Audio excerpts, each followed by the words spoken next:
So I wanted to show you the K2 or the pre-K through 2 alternation. If you are teaching a K2 class, what you can do is teach everybody our A level the first year, our B level the second year, and our C level the third year. We wrote this definitely if you're K2 that you can do it together. Of course, the little ones, there are some things that will be harder for them.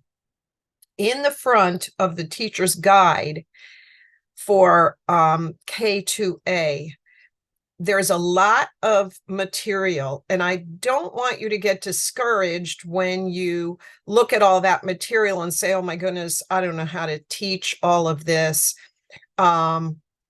Because once you get to lesson 1, it's scripted, but we have had people in the past that didn't realize that the actual lessons are in the teacher guide.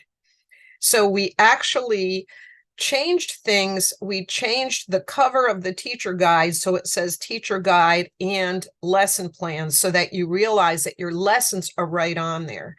And again, if you came to any of the workshops, you know that as a superintendent for many years and as a multi-grade teacher for many years, I have a heart for teachers. And so I try to write my materials in a very teacher-friendly way so that you can pick it up and go, and you don't have to go looking around for other materials. You don't have to be stressed out. But in pre-K through 2A, in the introduction, there's a very long and detailed explanation of how you can do literacy rotations, how you can schedule that. And that's what Yvette is going to do her meeting on a week from tonight. But by doing literacy rotations, it helps you, because then when you do this whole class K2, but then you can break into small groups and you can call your guided reading groups to your table. We do not provide in the K2 level the small group lessons for guided reading. That's something that you pick up from your own guided reading program. We do list those little emergent readers, the seedlings readers. We just list them for you. But during the time when you do your small groups, we give you the materials and the ideas on how to set up your little centers, so that way you can be working with a guided reading group and the other students can be trained. And it's nothing that you have to make things or laminate things or anything else. Yvette will show you how to do that. So at any rate, on our very first round, the first one that I wrote, I put together, there's 2 books that go with it. With level A, 3 Angels in the Sky and God Makes a Plan. Then we have level B, They Fly, They Fly, They Fly. And then we have a level C, Who Can. And I have to say that God really blessed in this, because for all the other grade levels, like say grades 3 and 4, you only needed 2-year alternation. But for this, you really needed 3. And I did not intend that.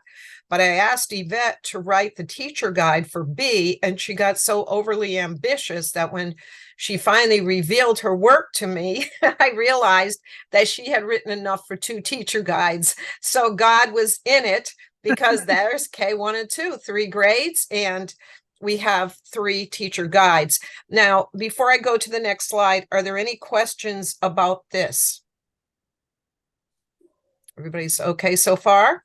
You're saying that we have 2 books for A, meaning this year we're going to go through 2 books with our K2, because I'm a K2 class. Yes, yes. So Okay. with K2A, it's right in the lesson plans. Okay. And I think it's not until lesson 7 that God Makes a Plan shows up. Mm-hmm. Okay. All right. So in grades 3 and 4, I wrote a book called Beth and the Trio of Angels. Now, when I wrote that, I was very ambitious. So I wrote the same book on 3 different reading levels. Beth and the Trio of Angels comes in a yellow level, which is a 2nd grade reading level, the same book. It comes in a blue level, which is a 3rd and 4th grade reading level, the same book. And it comes in a green level, which is a 5th and 6th grade reading level, the same book. So that teacher guide starts off with a whole group lesson for your whole 3rd and 4th grade class. Then it does have your individual group lessons. And again, it tells you what to do with the other groups while you are working with one group. And we'll talk a little more about that.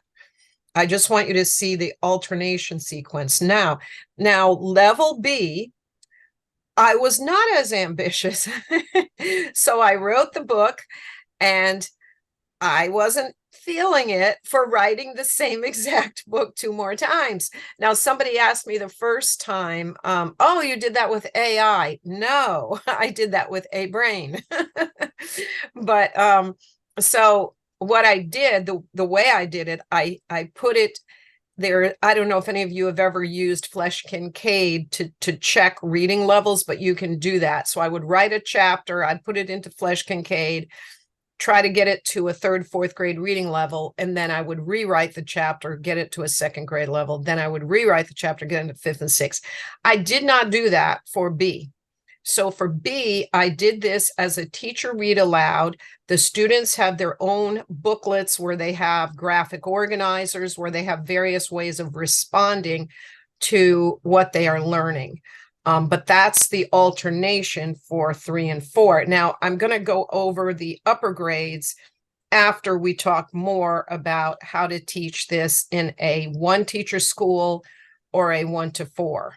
But do you have any questions about this alternation or anything? Everybody's okay so far? Nobody's out in the waiting room, Yvette? We're good? One's there. Okay. That would be really sad. Okay, so I did have somebody that registered that taught grades 3, 4, and 5. If I were to be teaching grades 3, 4, and 5, this is the alternation I would use. I would not use the 5th grade materials for a 3, 4, 5. The 5th grade materials are very rigorous. Kids love the stories, but we are teaching them how to write, and kids are feeling very challenged when we are teaching them how to write. So if I had a 3, 4, 5 classroom, I would pick up Who Can for one of the alternations, because that's just a fun and beautiful book. And the way Yvette wrote the teacher's guide, she wrote it so that the kids learn about the continents, they learn about the oceans. So it's social studies based. Every chapter has a song. There is a verse to a song. Yvette wrote the tune, and our art director, who's also a musician, took we have 1 country from each continent, and he changed up the background music to match that country. And I think he used, like, oh my goodness, over 100 different background sounds, instruments, etc., tracks to do this.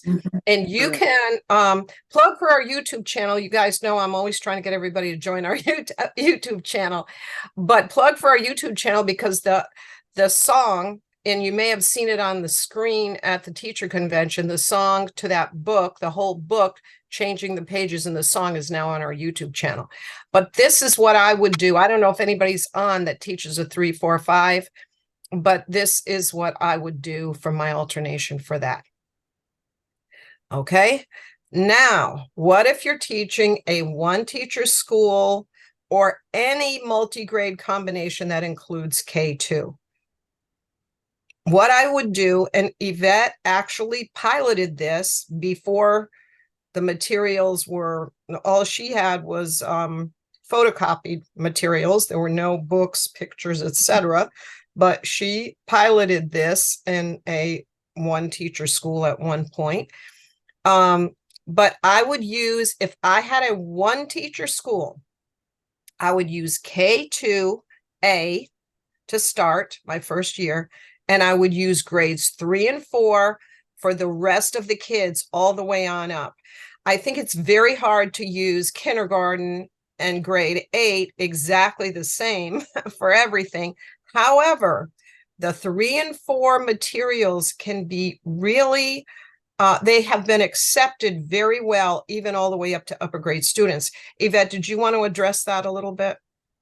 I used Beth and the Trio of Angels all the way up through 8th grade, and the way it's written, and the teacher's guide, the skills that are taught, it was very appropriate. The children didn't. It wasn't as if I was teaching down to them. They were able to read and enjoy Beth and the Trio of Angels. Yeah. So I think if I were in one teacher school, this is how I would do it. Wait, I just went backwards. Sorry about that. Okay. Before you start Beth and the Trio, you do need to decide what levels to order. And there are different ways you can do this, but I thought to try to make this a little easier for people, if some of you may be doing running records, some may not. Some of you may be basing your things on various assessments, maybe on your MAP testing or some other things. But a very easy way to see if a book is the appropriate level is to just count out the first 100 words. Because remember that if a child makes 5 to 10 errors, that is their instructional level. So it's, I mean, 90 to 95% is the instructional reading level. When we teach reading, we want students, interestingly enough, to be making some errors.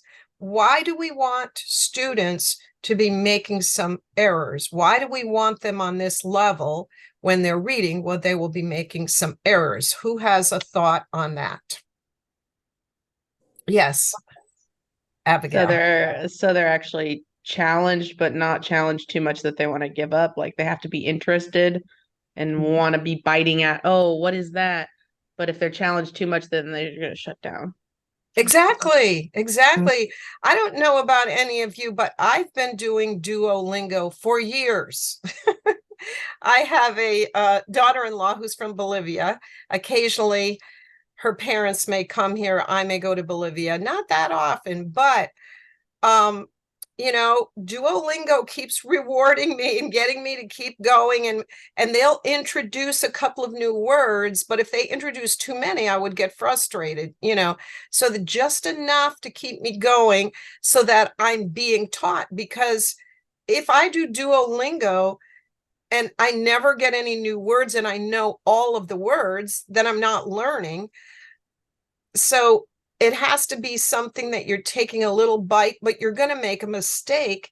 And that's where we come in as teachers, because when you can analyze the kinds of errors they're making, and you can say, oh, wow, every time there's a blend, this kid is stumbling on the word. I need to help them to hear the individual sounds in the blend. I need to have them tap out the individual sounds, every phoneme, every individual sound.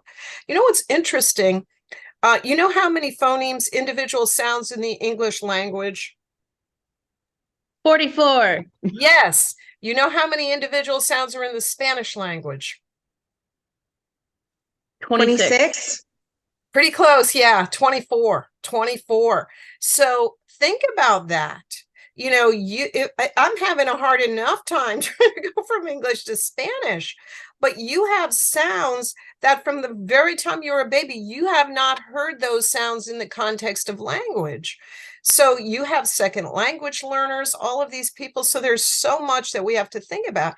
So if someone is making 95 to, let's say they read this 95 to 100%, there's no challenge. But if they're below 90% and stumbling that much, it's extremely frustrating. So we don't want them there.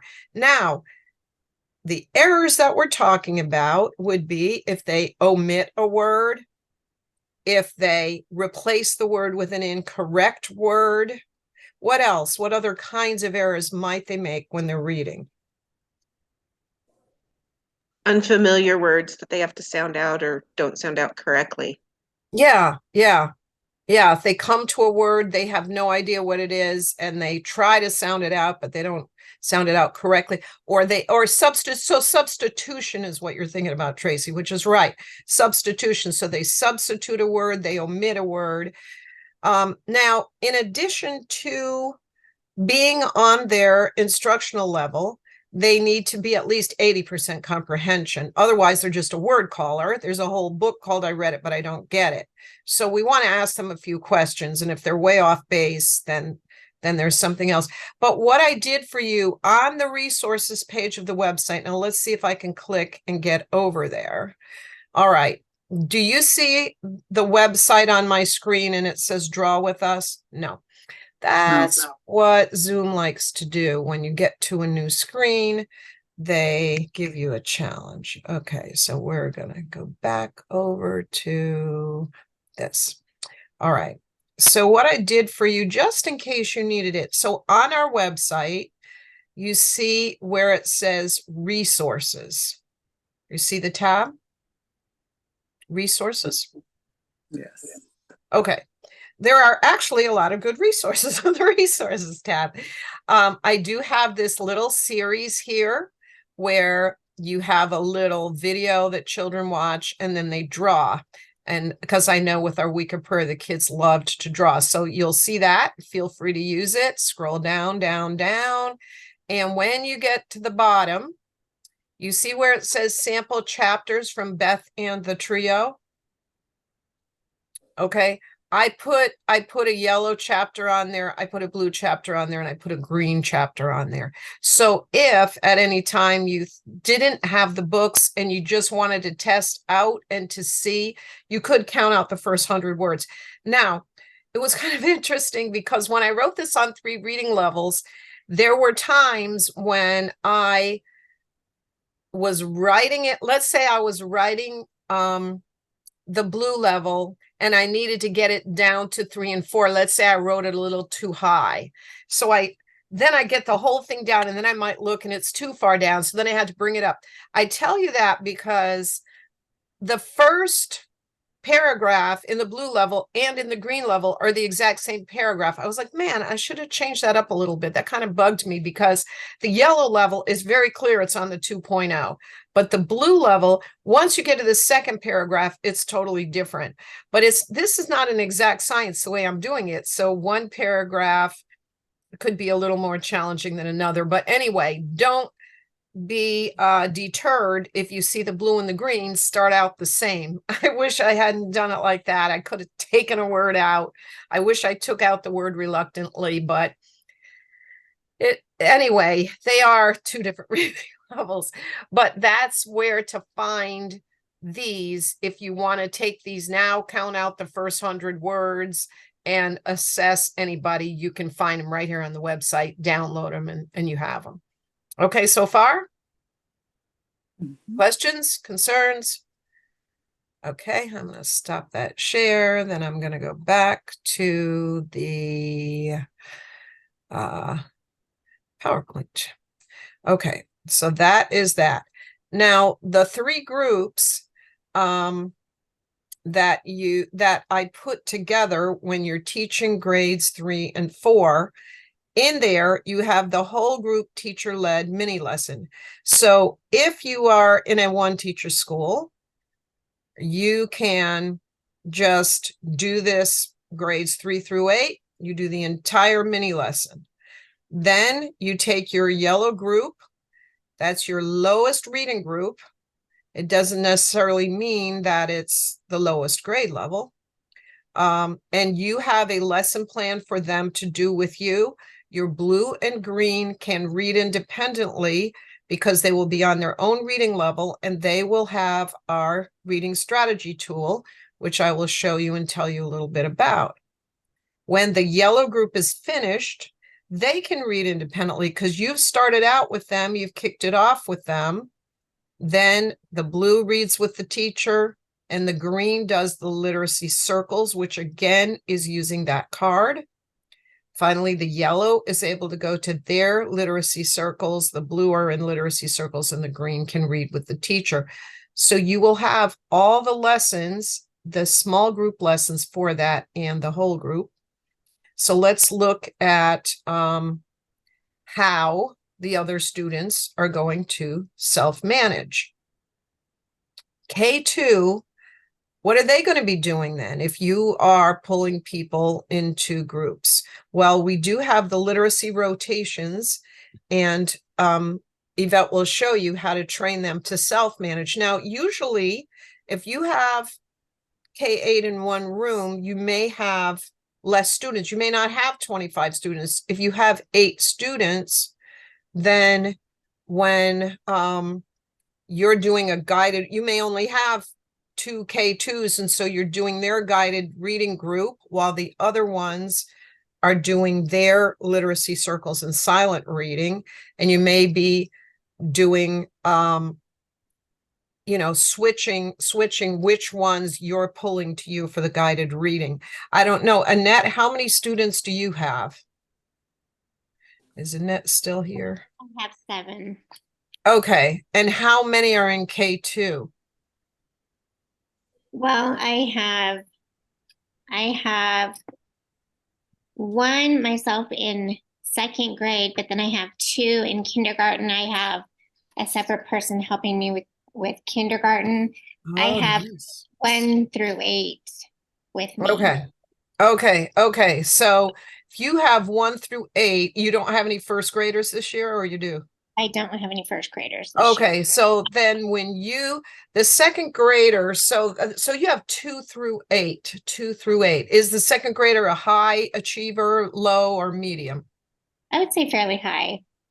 Okay, you may be able to get away with the second grader then in the 3 through 8, all doing Beth and the trio, and the second grader could do the yellow level.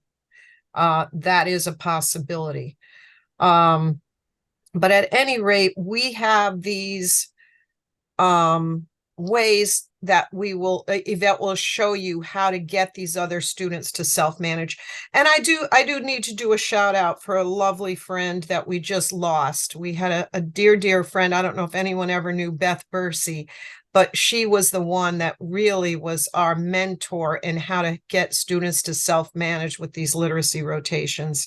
And yeah, we just lost her, but we still use a lot of the methods that she taught us. All right, and these are the stations, the rotations that Yvette will tell you about next week. But you can see that you don't have to laminate, cut, do anything really, because your vocabulary, we give you the cards, the sentence strips, the students themselves make the listening station. We give you the stories and the puppets. We give you the things that they use for the puppets. So you don't have to go looking around for anything. And the grades 3 through 8, we have a video on your flash drive that shows how to use this card, and that the students can watch, or you can watch.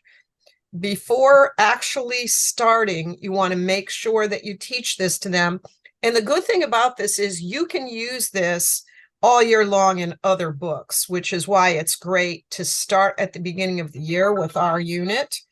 As I was thinking about things, I have an adult son who is dyslexic, and many years ago, I started thinking, wow, you know, when you read, there is these slow motion strategies where you have to slow things down. And then there are these action strategies that are happening automatically, because I remember the first time I said, Mom, it's like my son said, Mom, it's like a movie. It's just automatically happening in my head. Like he couldn't believe it. He was so excited. We were in the car and I think he was reading or something. He said, Mom, I can't believe it.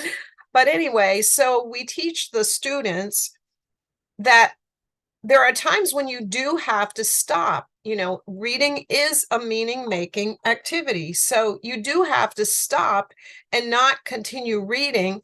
For example, if you're having trouble reading a word, you don't just say a word that makes no sense and keep going. So you teach them how you sound out words, how you could look for patterns or break a word into a part or see if it's related to a word I already know. I'm a big proponent of tapping, so of tapping something out so they hear the individual sounds. So for example, chop has 3 sounds, chop, but stop has 4 sounds, stop. So on this card, you have them place sticky notes, and where you see the number 1, they're going to write a number 1 on every sticky note. Where you see a number 2, they set their card up before they start to read. So they would put a sticky note with a number 2 here and a number 3 here, 4, 5, 6, 7, and 8. The second slow motion strategy is that you might not know what a word means. And so again, here are some strategies. I honestly would never, ever tell a student to look up a word to see what it means. I think that is the weakest possible strategy you can use. Why do you think I feel that way?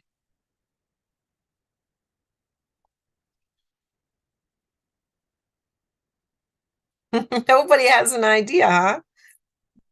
Why do I think it's a poor strategy to ask someone to look up a word if they don't know what it means? Well, I know that in working with ESL students that I had in the past, telling them to look up a word didn't help at all, because they, even if they spoke English fairly fluently, the academic language is very different and they could not understand the definition.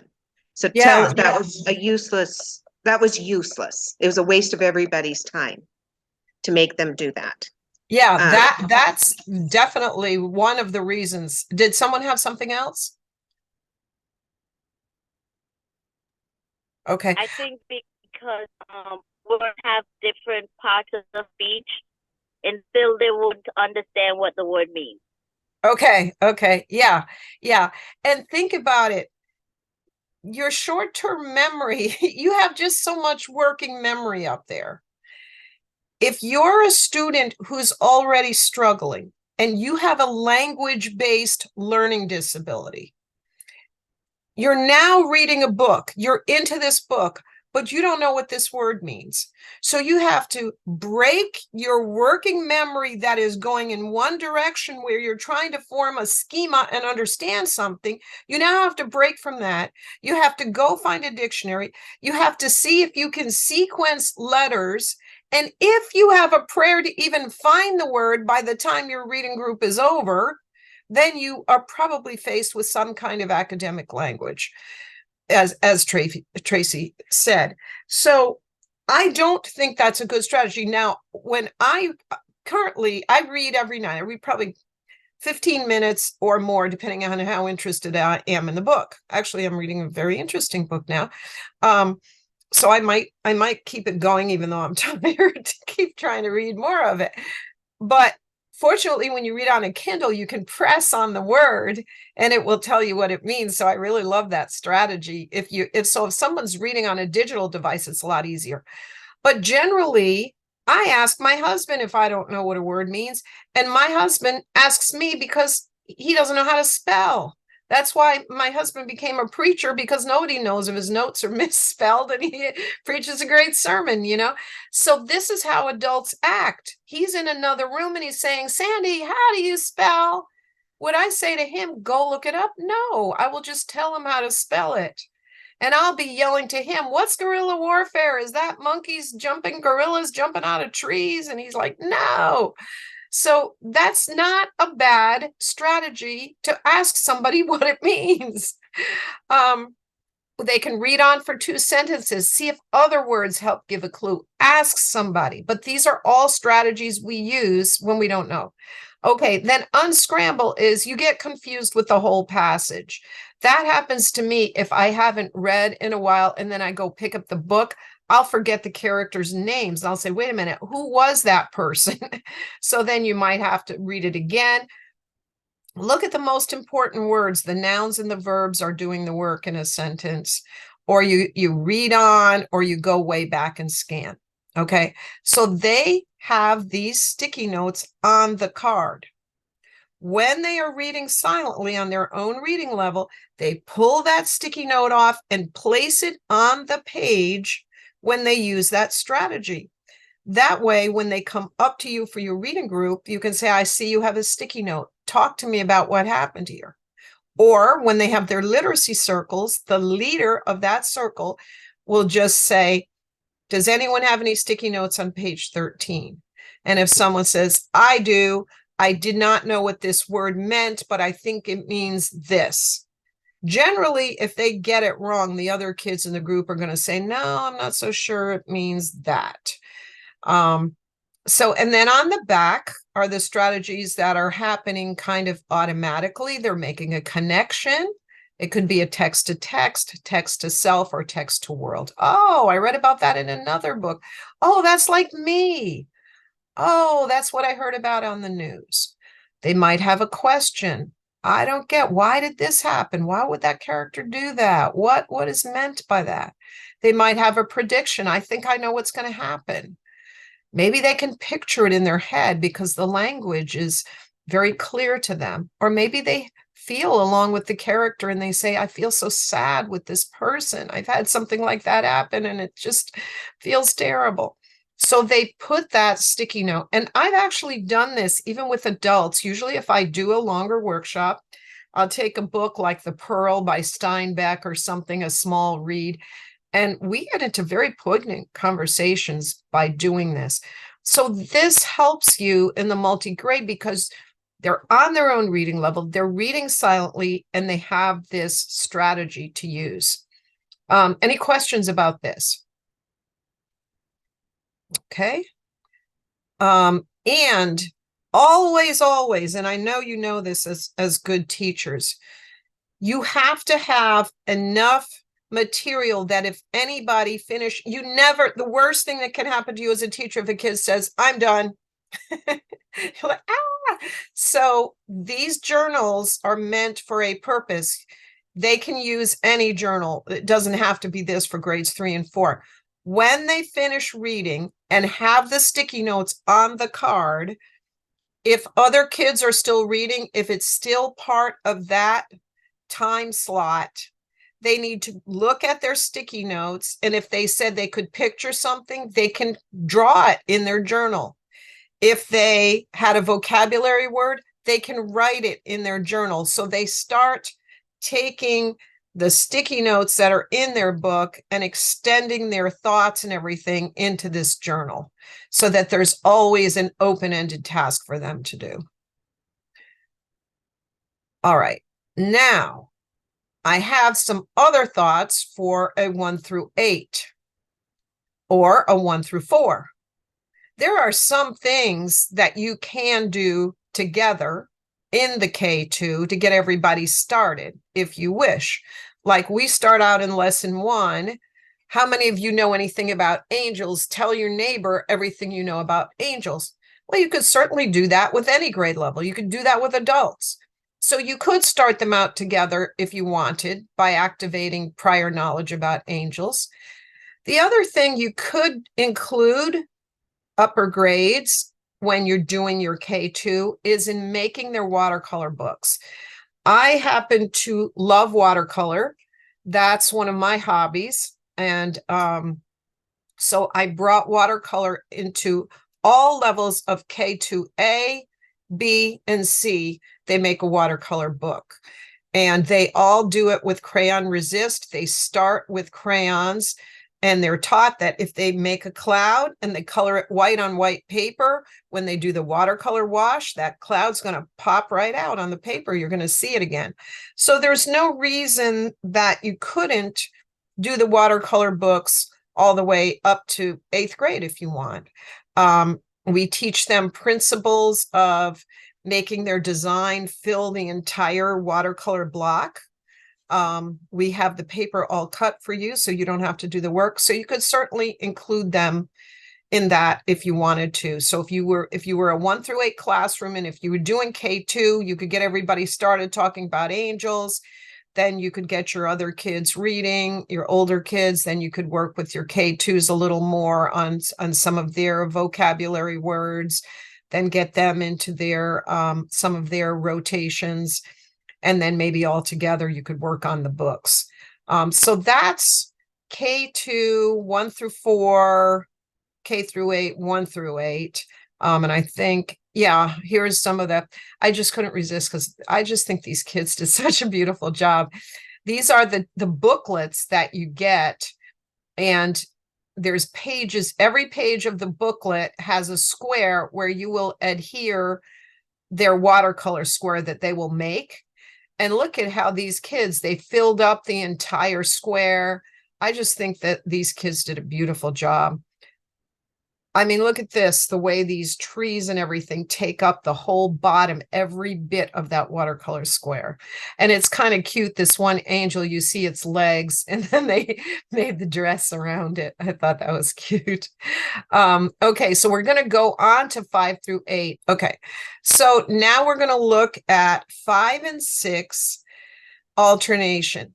5 and 6, A and B, are a very similar structure. There are 10 booklets for A and there are 10 booklets for B. I gave you just pictures of 2 of the booklets in each of them. But there is a whole set of 10. So you could, if you teach 5 and 6, you can do A the first year and B the second year. These are the booklets that teach students to write. So they learn how to use a source and do a direct quote, do a summary. The good news is you have the same material they do, so you're able to see if they are really using the source properly.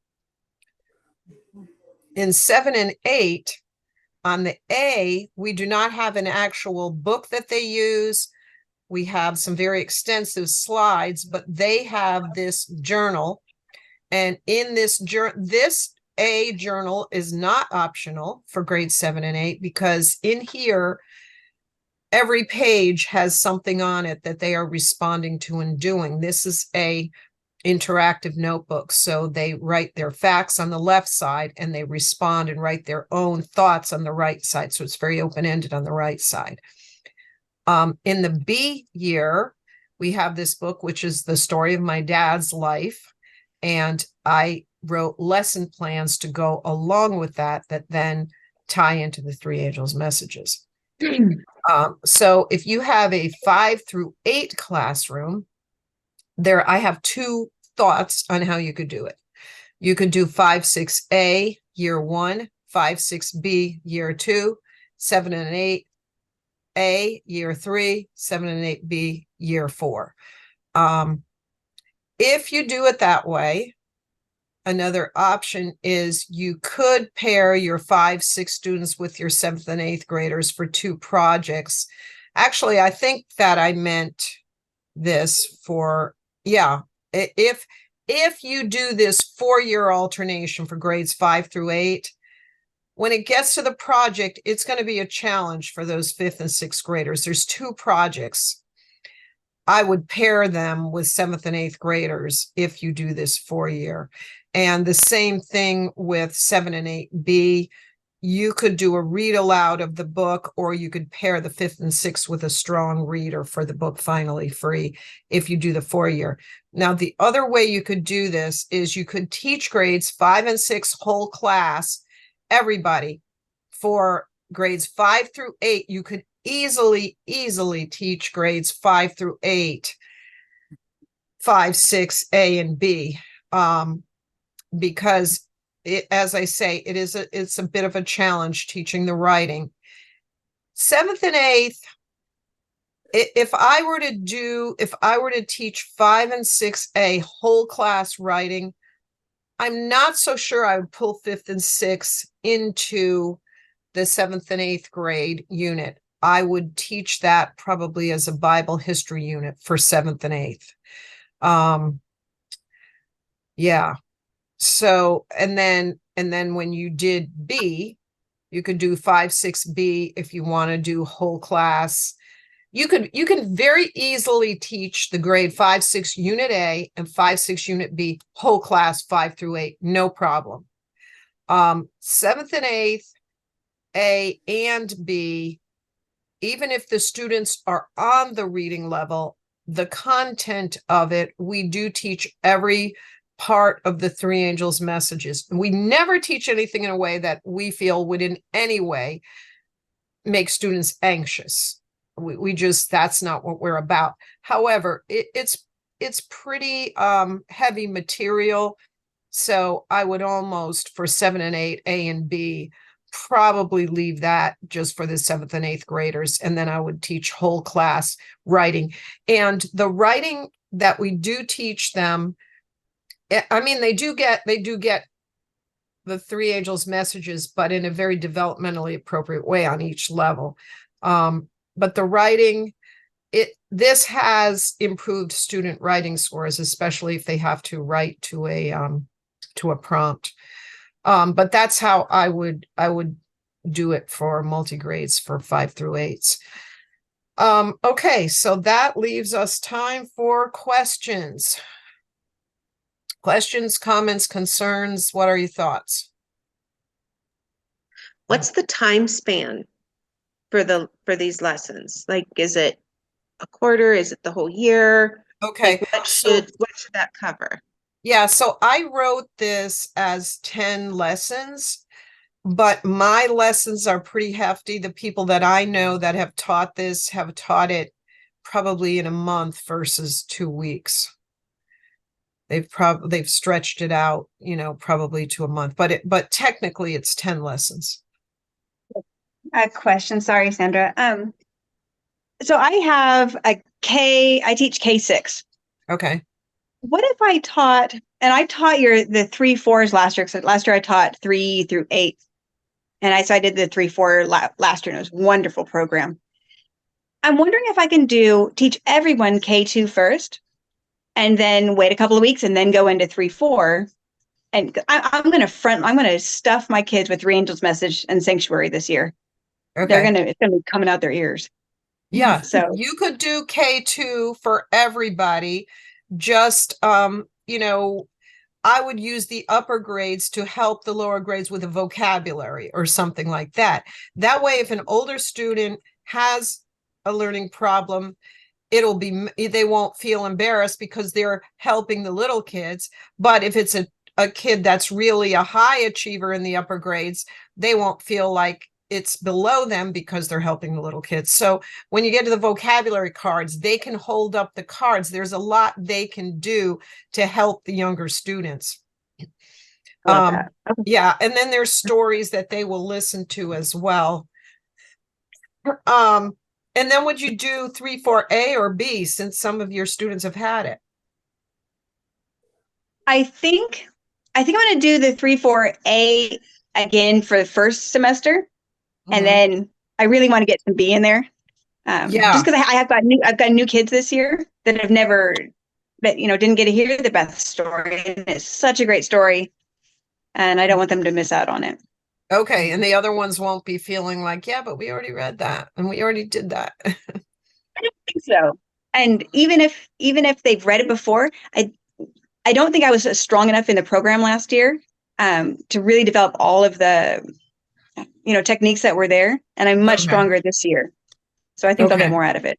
Okay. Okay. Good. And where do you teach? Hot Springs, Arkansas. Oh, okay. Okay. Very good. Okay. Other questions, thoughts? I see Norma smiling over there. I have one question. Yes. For some reason, it didn't update my calendar, and I thought it was at 7 my time, but it wasn't. So that's why I was just 20 minutes to 7 here in Iowa. But I see you're recording it. Is there any way that I could get to the Sure. to the meeting? Yes, I am going to take this and I will edit out a few things in the beginning when I was trying to figure out how to do. At the beginning, when I was starting, it was transcribing everything I said. But yeah, so what I'm going to do is post it on the YouTube channel. And then you can go over there. You know, have you been on the YouTube channel yet? Yeah. Yeah, so you can go over there and find it. But I will try to Okay. have that hopefully tomorrow afternoon. All right. Thank you very much. Okay. I'm just excited about the program, and I'm waiting for the materials to come. I too got an email from Adventist Source saying that it's going to be coming, so we're just waiting. Good. Okay, where are you from, Norma? Newport News, Virginia. Okay. Yes, I have been there. I have been there. In fact, I had a good friend that used to pastor there by the name of Willie Boyd. Good man. Very good man. Yeah. Okay. Thank- Anybody else? Concerns, Thank- comments, questions? I was going to suggest to, is it Reagan or Regan? I want to make sure I pronounce your name properly. It's Reagan. Reagan. I was going to suggest, you know, in the K2 program, they have the skill, they go over the contractions. And maybe while they're working on some of those low skills that your 5, 6, 7, and 8, 5, and 6 grade would know already, you can introduce some of the skills that they would need to develop. So that if 3 and 4 was helping your 1st and 2nd, then you can work with the 5th and 6th and 7th and 8th on the skills that they would need, because contractions would probably be too low for them. Good suggestion. Thank you. All right. Anybody else? Okay, looks like we got it. Well, thank you very much. And I will get that video posted hopefully by tomorrow afternoon. And then if you would like to know a little more about how to do the literacy rotations, Yvette will be helping with that next week, same time, same station. All right. Yvette, you want to have a closing prayer for us? Yes, let's bow. Dear Jesus, we thank you so much for the opportunity we've had to just spend a little time together and discuss how to teach our 3 Angels curriculum. Lord, I pray that you'll be with each one of these teachers and their schools. Lord, I pray that as their children see, as they stand before their children each and every day, that they will see you in their teacher. Bless them throughout this year, Lord. There are challenges, but we know that we can always go to you and you're there for us. Keep them throughout this evening. And I pray that if we don't see each other again, we will meet in heaven. In your name I pray. Amen. Amen. Amen. God bless all of you for the wonderful work you're doing out there in the field. Fine. Hope to see some of you next week. Bye-bye. Bye. Bye.